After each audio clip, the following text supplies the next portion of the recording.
And so there's like this story about this Hamptons meeting where Charlie Kirk apparently got pressured by his donors. He literally says, I'm terrified.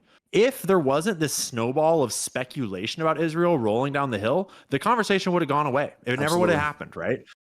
Ian Carroll just exposed the truth about Charlie Kirk's turn against Israel as far as he sees it, who he thinks is lying about Charlie and his mentality in this direction, and who he thinks is telling the truth, and what implications that has for Charlie Kirk's murder. So let's get his take on this. Please like the video and subscribe to the channel. I don't know. I'm just proud of Candace, and I'm inspired by like that skill with the reporting, because it's such an art form. It's so hard to do, especially when you're doing it live. Which is a whole different skill. And I'm really hoping that she stays safe, because holy shit, has she put a target on her back. And fucking Harrison Smith, dude.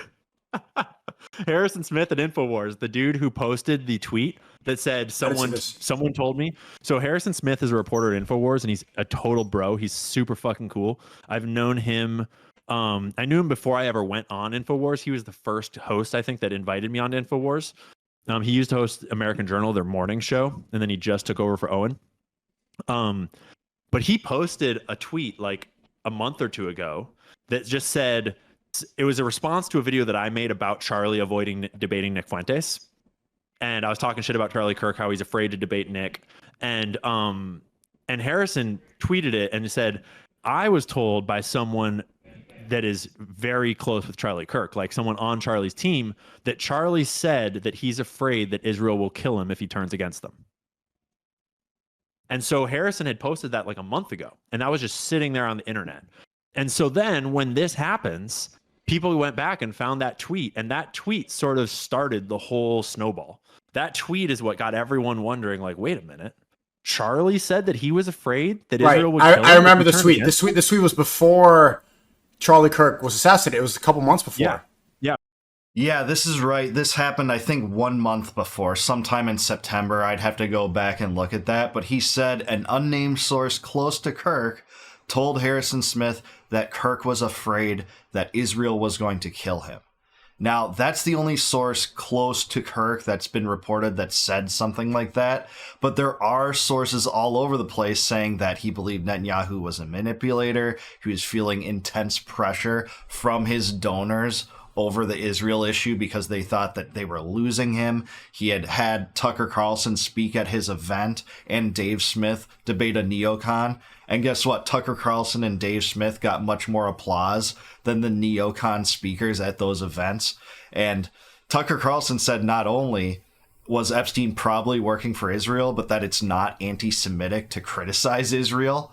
And saying both of those two things in conjunction is like kryptonite to Zionists, right?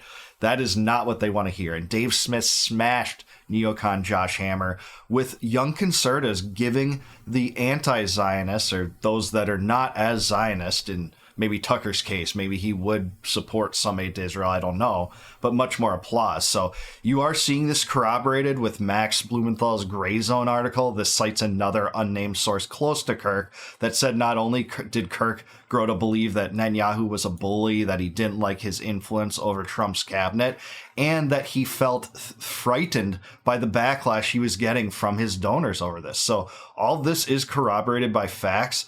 Kirk being scared for his life, that is a story regardless of what you think about Israel's culpability in this. The fact that that unnamed source said that and he tweeted that out a month in advance of this happening, that is just wild if you ask me.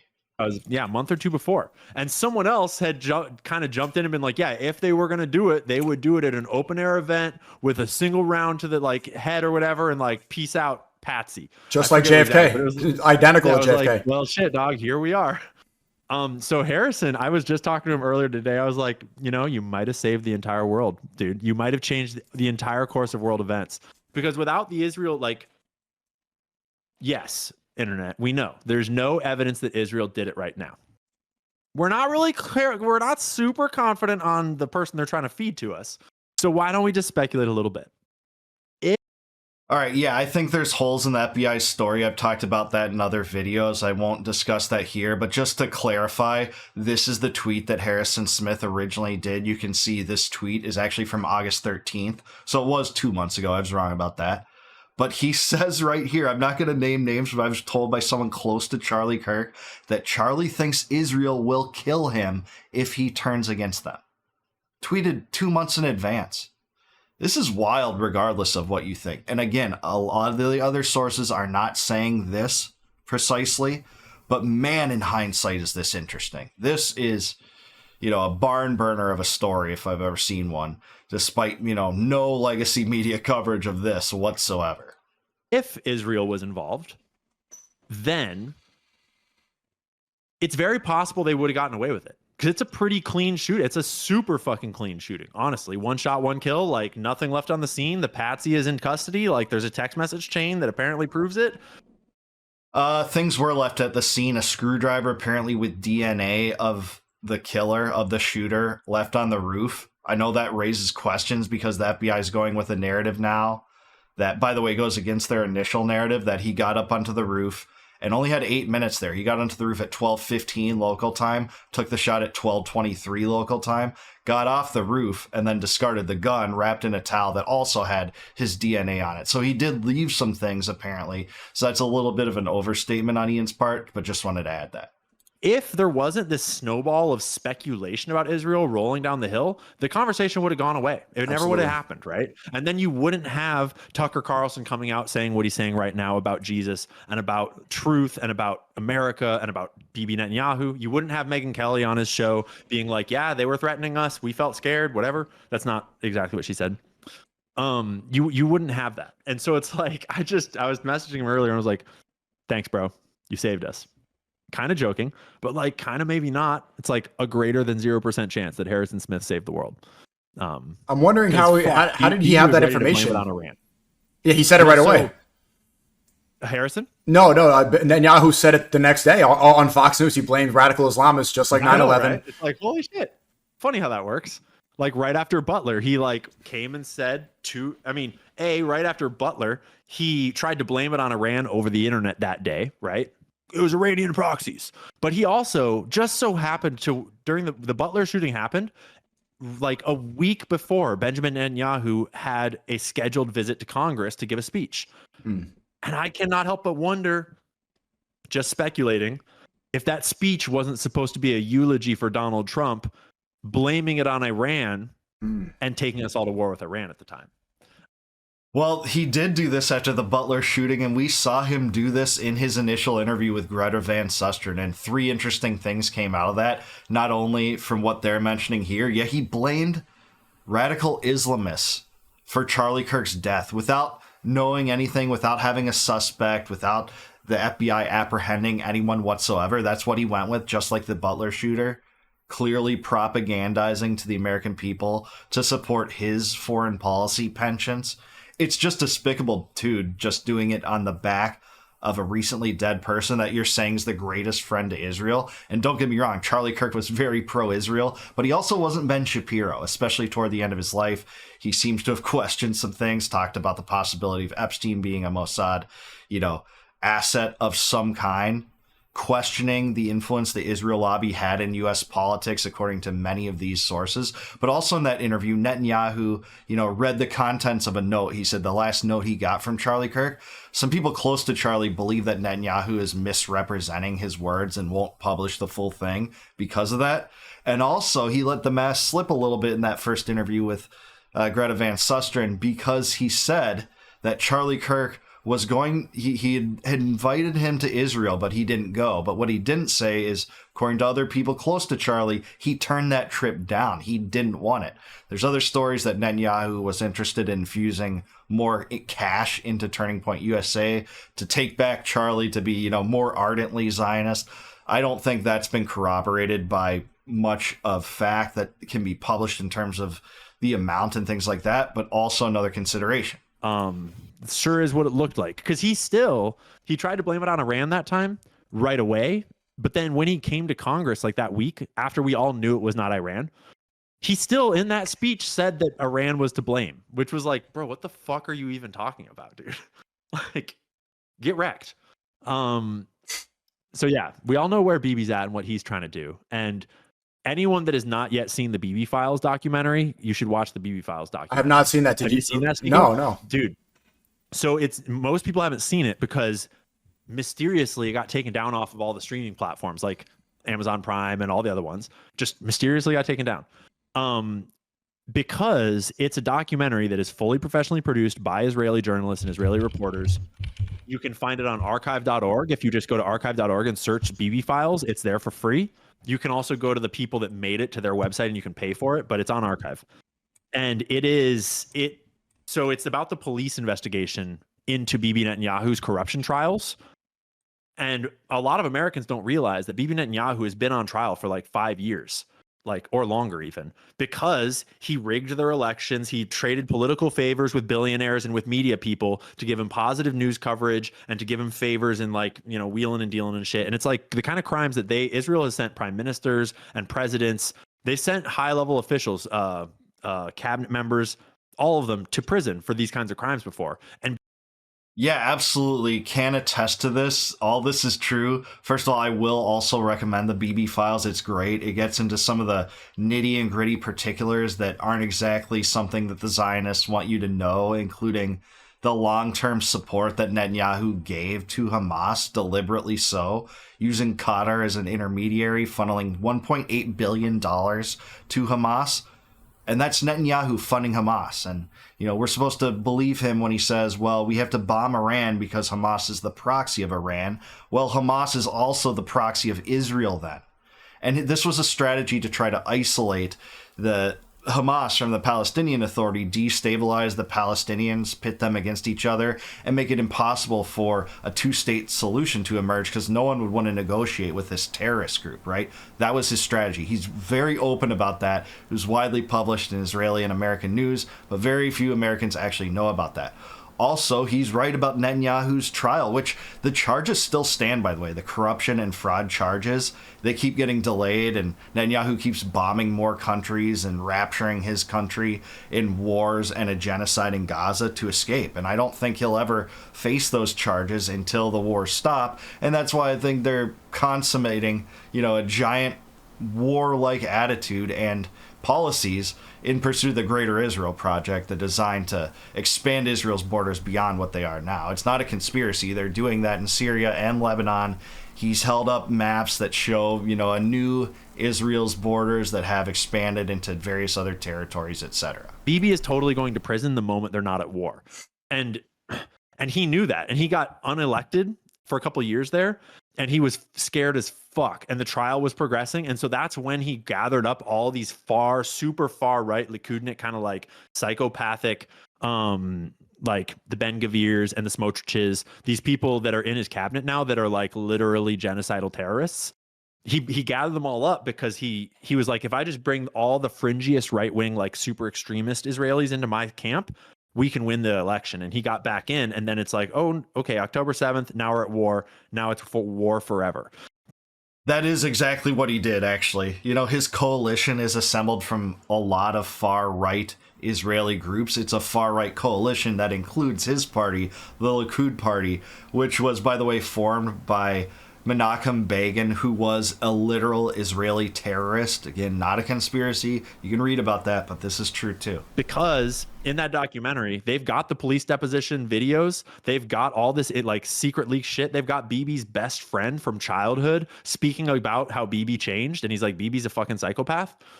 They've got the Adelsons secret deposition videos. They've got Miriam and Sheldon Adelson in their police depositions, and you get to watch them. And Miriam Adelson literally says, if this ever comes out, I'm dead. Because it's the police questioning Miriam and Sheldon Adelson about their illegal relationship with Benjamin Netanyahu and how they traded like monetary gifts for political favors with him. And it's like, damn, guys. I don't know if you saw it. Documentary. I'm going to check that out maybe on stream, but Eric Adams just tweeted. It's worth watching on stream. Go ahead.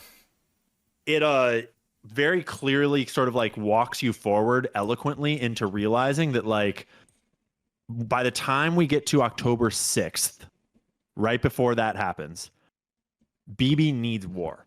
And then October 7th happens and there's a stand down order mysteriously. And then the Hannibal directive, and then Hamas offers to give back all of the hostages if they just don't invade. And Israel says, no, fuck you, we're invading. Because that was clearly the plan all along. And when you have the context of Bibi's political fate, that he's like clearly about to go to prison without this, it suddenly all clicks into place. And it's like, oh, this fucking psychopath is literally just trying to protect his own skin. Yeah, there's a lot of evidence that Mossad knew about this operation a year in advance. That's been widely published by U.S. and Israeli media. And the fact that Egypt actually tipped Israel off to the October 7th attack 3 days in advance, and it still went through. So there is evidence indicating foreknowledge here, and no one would have more motive than to let that happen than Benjamin Netanyahu. And his wife. His wife is a fucking drunk psycho. And oh boy, do they have people on camera going off about his wife. It's crazy. I don't know if you saw 2 days ago, Eric Adams, the New York City mayor, tweeted, he'll never forget the warm welcome. I could share my screen with you so you can see. This is actually funny. Oh, no shit. No, I see it on your stream, actually. Yeah, he's saying he'll never forget the warm welcome I received in Israel from Netanyahu and the Israeli people. I look forward to returning that hospitality when the Prime Minister comes to New York for the United Nations General Assembly. So he's coming to New York real soon. Mamdani said he would arrest him. Mamdani said he would arrest Netanyahu if he ever set foot in New York City. You can see the clear difference. Sir. Yeah, he's actually just got invited to go to the Trump White House at the end of this month, by the way. That will be the fourth time that Netanyahu's been at the White House with Donald Trump since Donald Trump's election. I just ask you, who's the real president here? Is it Netanyahu or Trump? Because it sure seems like Netanyahu wields more influence over Trump than vice versa, by the way. I was just reading an article, maybe this morning or yesterday, about the time when Mayor Eric Adams started getting all this pressure from all the Jewish billionaires in Bill Ackman's secret text chat, their group chat of all these Jewish billionaires, when they were all fucking like, they were donating to Mayor Eric Adams and they were paying for private investigators to go after all of the pro-Palestine people that were protesting on the college campuses. So it's like, yeah, Eric, we get it. You're fucking bought and paid for, you little bitch. We get it. They're all bought and paid for. It's too bad. I liked Eric Adams when I met him. He was very cordial with me, but this stuff, I mean, if Netanyahu was coming to New York City, it'd be great to find him. And maybe you should come. Right? We could do a stream with Netanyahu, like the Nelk Boys. Epic, dude. Tim Dillon put it the best on Joe Rogan's podcast recently when he said, Netanyahu, the genocidal maniac, is on a meme show with the Nelk Boys talking about Burger King being one of the most surreal things he's ever seen in his life. And hey, he's picking up on things that the legacy media doesn't, because that is odd, man. Netanyahu's media tour with them, Trigonometry, PBD, Patrick Bet David. This is a tour to try to recapture the right that's slipping away from Israel. It's clear, but I love that he's on these shows because it's so counterintuitive. I really think he's shooting himself on the foot on these shows and just totally turning Americans against him. That would be so good to be able to, like, on the street bomb. That's a bad choice of words. Run up on flash mob. Yes. I don't, FBI, I don't know what he was talking about there.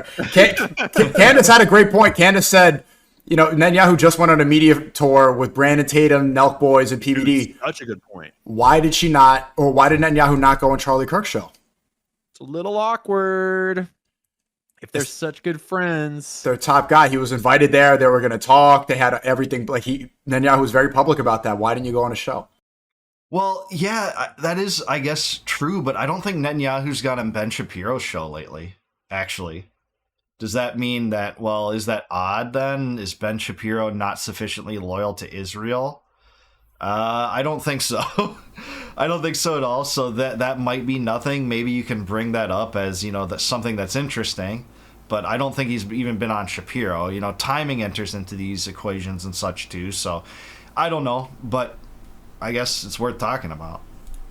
Pretty awkward. So it's wild, actually, how in this instance, like, in some ways, they're two different stories, kind of, but we don't have a lot of evidence about the shooter. The shooter is kind of a big fucking mystery, honestly, and I don't think most of us trust most of what we're being told. But in sort of the public case of Charlie's stance on Israel, Zionism, Bibi, all that, and what was going on with his donors and TPUSA, there's actually a very strong, compelling timeline that just by chance sort of is very clear. And so there's like this story about this Hamptons meeting where Charlie Kirk apparently got pressured by his donors to just sort of like, shut the fuck up, bro. And they're all coming out with this elaborate story of like, no, we've got this fucking essay that you can read about how it was all good, bro. But like, that does not fix the fact that literally like 1 or 2 days later, Charlie Kirk went on Megyn Kelly's show and recorded for all the world to see this really crazy podcast where they're like, he literally says, I'm terrified. And they just go off for like an hour about how fucking evil the donors are and how they're getting all this shit from them for like having one little criticism of Israel. And it's just like recorded right there. Yeah, I love how Ian portrays it, man. He cracks me up, but this is what Bill Ackman was going with. He did write, an essay that was something like 1,000 words. Candace Owens actually printed out the transcript and held it up on her podcast the other day over how absurd it was. It got into minutia about, meals being served and stuff like that. That was really tangential, if that, unrelated to this completely. But that is what they're going with, that this didn't happen. But we have a lot of corroborating evidence that it did happen, that they were interested in getting Charlie Kirk back in line to toe the line for Israel fully to the Ben Shapiro extent, right? And this is what a lot of people close to him have said. And I will say, the people close to Charlie that have said these sort of things have provided far more receipts than the people that are the neocons trying to recapture the American right, along with Netanyahu right now, and twist Charlie into the most pro-Israeli Zionist ever. And he was a pro-Israeli Zionist, but he wasn't the biggest one ever. And it did seem like he had doubts. Ian's right about that Megyn Kelly interview, and watch that full interview. Don't just take the selective clips that have been pasted. Watch the full interview in its totality, and I think you get a good cross-section of where Charlie was at. He is upset. His anger leaps off of the screen in that interview where he says that people are starting to question his character for levying minute criticisms toward Israel. And he feels like him, the champion of Israel that speaks so, profusely about how the U.S. and Israel should be allied, is being questioned and can't criticize Israel any more than an Israeli can. And that's just so crazy in his perspective, and I don't blame him. But there was other parts of that interview where they do get into some Hasbara propaganda with both Megyn Kelly and him talking about how no one can trust the pictures coming out of Gaza. It's all Hamas propaganda. They would love to see, children die. Just all this absurd stuff to justify some of the atrocities there, questioning that it's not actually a genocide. There are parts of that interview pertaining to that too. So I just want to be fair about this and say, don't take my word for it. Watch that whole interview in its totality. The Megyn Kelly show with him. I think it was on August 6th of this year on Megyn Kelly's channel. Take a look and you can see what I'm talking about. But what do you think? Is Ian Carroll right? Who's lying about this? Was Charlie Kirk truly turning against Israel? It looks like more and more information is stacking up to corroborate some of the claims that at the very least, he was feeling pressure from donors. He felt frightened. He didn't particularly like Netanyahu. That's something several of his friends have now said, including this unnamed source. Let me know what you think about all this in the comments down below. Please like the video, subscribe to the channel. Thanks for Sneeko for hosting this conversation. I don't think he has a YouTube, but I found this on Twitter. Follow him on the Twitter then. And please consider becoming a YouTube member. Join down below by clicking the join button. By doing that, I thank you. It means the world to me if you do that. That'll help support the channel. But in return, as a gift to you for doing it, I'll provide all of my videos before they go live to the general public on YouTube to you, so you can watch them in advance. And until I see you guys next time, no more war, no more debt, no more inflation, and no more empire. Peace out, guys. Catch you in the next one.